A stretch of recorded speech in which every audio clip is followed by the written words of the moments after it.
Coladeras rotas, postes, jardineras, parques y calles llenas de basura. Estas son algunas de las principales causas de propagación de ratas en la alcaldía Cuauhtémoc. Sobre todo salen de las coladeras. En cualquier momento usted pasa por la calle y pues ya pasa la ratita. Pues sí, se pasean aquí por sus pies, le pasan de repente. ¿Cómo les ha afectado esto? Pues se nos afectan que está a veces el cliente comiendo y pasan tranquilamente.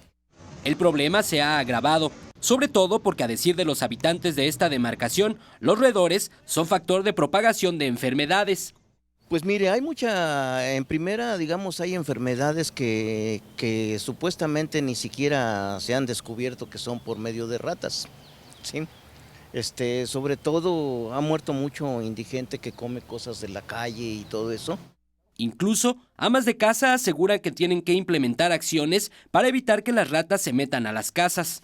Pues solamente protegiéndolas, tapando bien las coladeras, poniendo rejas. En caso de que no haya, pues hay unas mallas que se pueden utilizar para que pues salgan.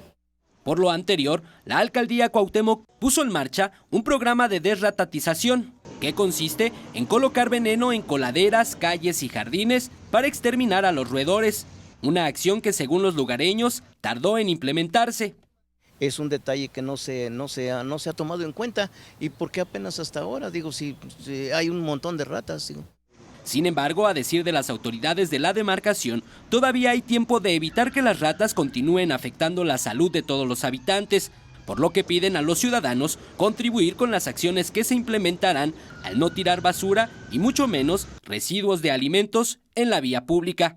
Con imágenes de Jesús Arias, Eric Pinto, 21 Noticias.